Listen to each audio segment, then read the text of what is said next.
good Friday morning, a feel-good Friday. Boomer will be back with us on Monday. That means Jerry is here and CeeLo is here once again to finish out the week. Good morning, Jerry. How are you? Oh, doing good. How are you? Doing great. Yeah. Awesome. Couldn't be better. Life is grand. Life is grand.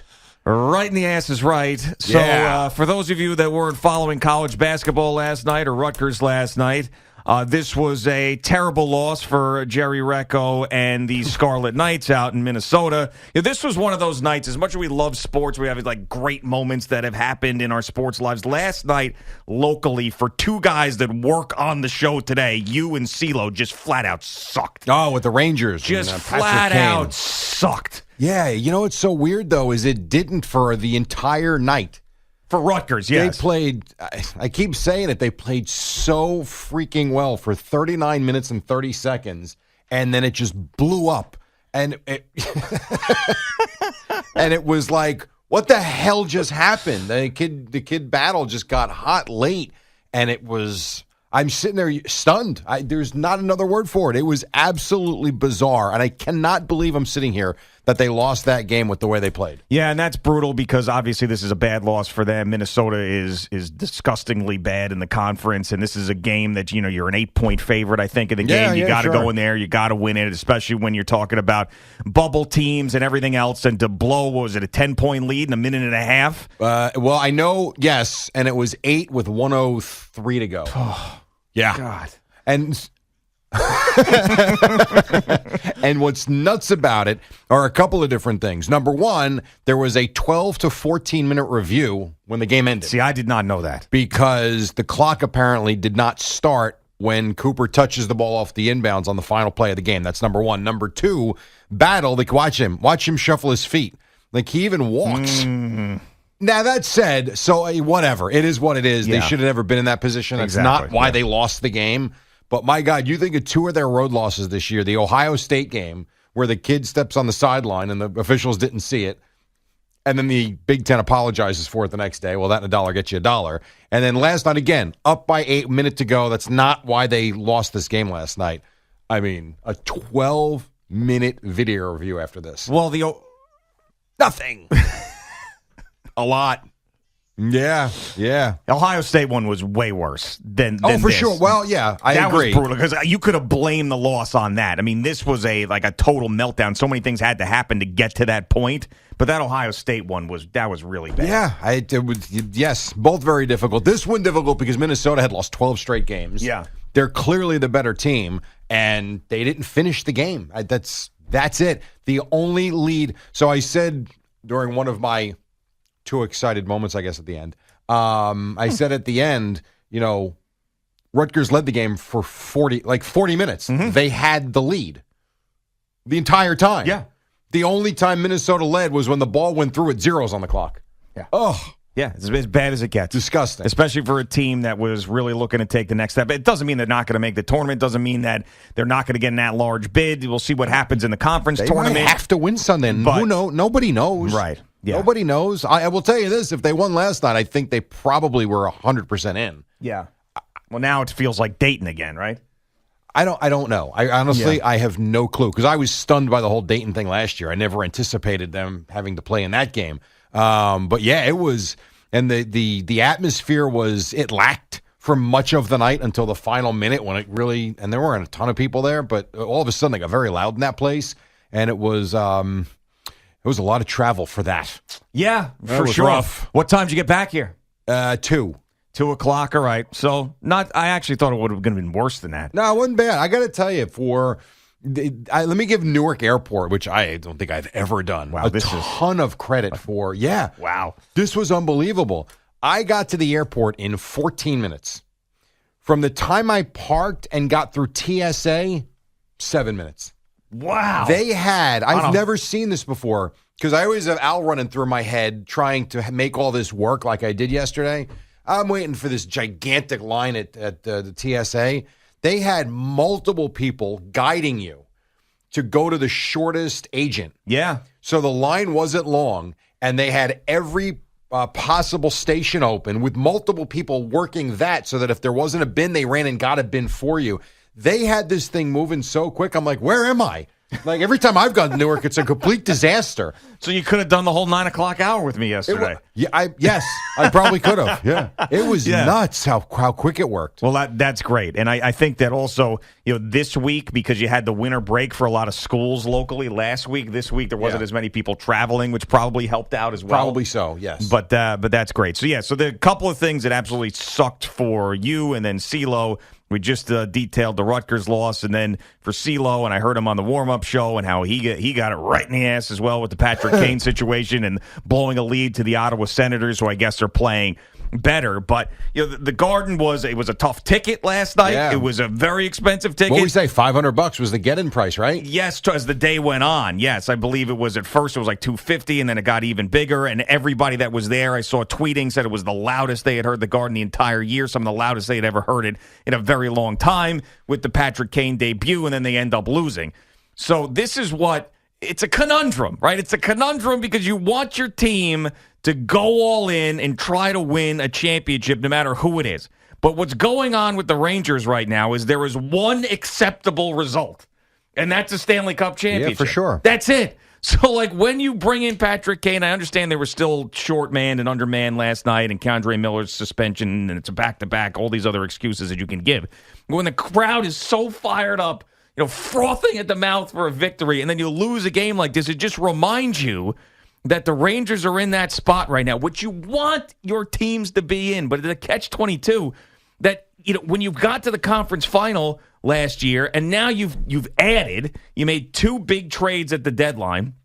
You brought in two scorers, and Tarasenko's been bad, and Patrick Kane. Now you got to go to the Stanley Cup final, and you got to win it, or it's a failure. Of course. So now you're the Yankees. Yeah, well, right. That's the difference between a young and up-and-coming team making this fun run to where if they win, it's like, wow, this was awesome, as opposed to, you're supposed to win now. Yep. And the Yankees is a good comparison, because how many years have we sat here and said, you know what, and George used to say this too. It's not like us making this up. George used to say, if you don't win the World Series, the season's a failure. Now, the new regime doesn't say that. You heard Brian Cashman. I forget what, was it MLB that he was on with, or maybe a radio station in Texas? I forget where he was at, where he was talking about the Yankee fan and basically saying, these people, I mean, my God, if we don't win the World Series, it's a failure. You realize how many games we've won, and they're spoiled.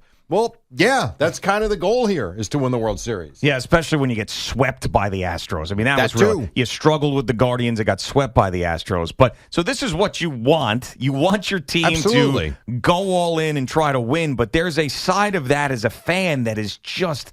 It's painstaking. It is tough. Your anxiety level goes up because you have to. They had to win that game last night for their fans with the Kane debut and everybody going crazy and paying all that money to get into. They had to win that game last night, and they didn't. Yeah, but you go rip off 4 in a row now, and it's all forgotten. Yeah. I mean, I do agree with you, though, in terms of winning the championship. Yeah, I mean... but you also, the opposite or the flip side to that is you don't do anything. You stand pat and you say, you know what, we're not going to fix what's not broken right now. I know we're not the Bruins. I get it. But you know what? The goalie gets hot. We can play with anybody and beat anybody. And there is truth to that as well. Maybe that makes it more of a fun story. I get it. But if you're a Ranger fan, and then it would have come out that you could have gotten Patrick Kane, you had to get him. Of course you had to do it. Yeah, you had to get him. And that's not the argument. I wouldn't do anything differently than what the Rangers have done. It's just that from the fan perspective, and the pressure is now on. The pressure is now on. There is no other result other than getting farther than you did last year and then winning a cup that this fan base is going to be satisfied with. And there's regular seasons we've talked about so much in all these sports, baseball and basketball and hockey in particular, because obviously the NFL regular season is just amazing. But even talking with Spike this morning, where the Knicks are and where the Sixers are, the Knicks regular season right now for the fan base is a lot of fun. It's a blast. Because they're playing great basketball, they're rattling off wins. Jalen Brunson is fun to watch every single night. So it's like the regular season matters to the Knicks fan right now because they haven't had this. We had it a little bit a couple of years ago in the COVID season with Julius Randle, but this seems even more like taking a step forward. Whereas for the Sixers...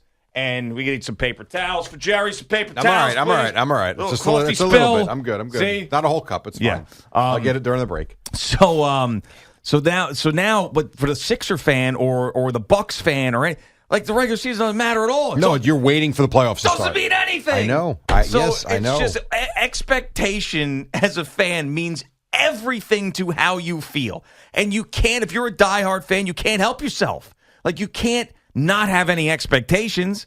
And like, for the Giants this year, great year for them because nobody expected them to do a damn thing. Thank you. So it's just thinking about last night. And let me ask you this question, though, because you bring up an interesting topic. And as a Met fan, for the last decade of Wilpon-owned Mets, aside from 15, when they had that wacky run and they went to the World Series, this is everything a Met fan's been dying for, is to have an owner that's going to spend and have the expectations increased tenfold. Do you feel that way going into this season? 100%. Yeah, they have. So you're not excited to watch the Mets this season until you get to October, basically. Yeah, I'll tell you why. I mean, that's probably the best example. Now, I don't want to say I'm not excited, but whatever happens in the regular season, as long as they make the playoffs, I don't care. So the two things that I care about for the Mets this season is getting in the postseason, whether you win the division or not, because it's such a crapshoot. We've seen the teams over the wild card go on and then end up winning. You see a team like the Dodgers ending up getting knocked out, all that. But get into the postseason somehow, some way, and be as healthy as possible when you do it. Outside of that, I don't care if you win 115 games or you win 89 games and get in as a wild card. Doesn't mean anything to me. Right. So now I'm going to come back to what I said, I think, on Wednesday, and this is the complaint I have about the athletes themselves, or even fans or even media that will say this. It's entertainment. Yeah. Well, no, I mean, you can't say that if you're telling me that it's all boring and the whole regular season is a waste of time. You don't want to watch it. Just get us to the playoffs. So is it entertainment? Is it just about winning? Like, what is it? Well, what are pro sports now? Well, it's different for everybody. So for me, I've seen everything but them win a World Series. I was 4 in 1986. I've seen great regular seasons. I've seen terrible regular seasons. I've seen Shea Stadium close. I've seen Citi Field open. I've seen them make it to the World Series and lose. I've been in the building twice when the other team clinched. I saw the Yankees celebrate at Shea Stadium. I saw the Kansas City Royals celebrate at Citi Field. I've seen it all. The only thing I haven't seen is that World Series. So for me, that's what matters. That's the missing piece. Now, it's tougher for me to enjoy the ride. Now, for example, my mother, who raised me a Mets fan, she is going down to spring training this year. Yeah, she's probably very excited. With her friend, who's a big Mets fan, and she laps up every bit of this. Could not get enough of preseason, spring training baseball, regular season baseball. They win. She gets disappointed if they lose, but that's her. She sits there with the game every night and watches it. Sure. A younger kid who's loves baseball loves the regular season. Just for me, like what I saw last year, you're leading to the division the entire year. You get swept by the Atlanta Braves in the biggest series of the regular season, and then you get killed in the wild card round. And for me, I'm not going to really get into it until the postseason, because that's what I need to see from them. But that's just, and maybe you're the same way with your teams because, we're a similar age and we've seen a lot of sports and we're in the same business. But I'm not saying everybody has to feel like I do about the Mets, but that's after the way last year ended. Yeah. See, I'm not. I actually enjoy the season, because if not, then why even bother? Let's just have a big play. Like I said this the other day, let's just have a big 2-week playoff tournament. That's it. I wouldn't be opposed to that. Yeah, you would. I wouldn't be opposed You've to enjoyed February? No, of course. What else are you I know. I mean, because all you're talking about then is let's give college basketball March, you give baseball October, you can give the NFL. No, the NFL regular season is phenomenal. That because every week until you get the teams that are 1 in 13 towards the end of the year. But I mean, there's more teams in it. The extra wild card, a team gets off to an 0-2 start. You feel like that's a must-win game for them in week 3. I would make the case the extra wild card, and this is what I think has really been a problem, are the playoffs. If you want to talk about why the regular season doesn't mean a crap, that's the problem. When you've got all these teams making the playoffs, like if you told, let's for instance, if you're the Bucks, you're the Sixers, you're the Celtics, clearly everything for them is based around what happens in May and June. And I totally understand that. When you get to 4, I don't know, can they really win? Can they really win in a championship? I would tell you probably there's 3 teams that can win an NBA title in the NBA. Let's say, for instance, though, there were only 4 playoff teams in each conference. You want to tell me the regular season not going to mean a hell of a lot more then? See, so that's why I disagree, because the more playoff teams that you have, the more markets that are involved and the more fan bases that are engaged. But the better teams are going to have to play. True. Because seeding will matter. But there's going to be so many fan bases that are like, listen, I got no shot. I'm not telling you it's ever going the other way. Matter of fact, you might get to a point where every team makes a playoff tournament at the end, which will completely render the regular season a complete waste of time. I understand that, and I'm not saying that's ever going to change. What I am saying is if you want the regular season to matter, that's how it has to matter for the better teams. Yeah. Because otherwise, what's the point? No, it's true. I mean, I really think it's just about for these to do something your team hasn't done in a while. So for the Giants this year, getting to the playoffs, it was the first time since the Ben McAdoo boat party situation with the wide receivers that they had been in the playoffs. So it had been a stretch. They'd been through hell. They got to the playoffs. That was fine. For the Jets, they have to get to the playoffs. For the Mets, they've got to go deep into the playoffs. For the Knicks, because they went to the playoffs a couple years ago, they have to win a round. So basically, I mean, it's really what the team hasn't done in a while. And if that means like the Knicks having a great regular season like this, then it matters, because they haven't done that in a while. So it's really what you're expecting the team to do and what you haven't seen them do.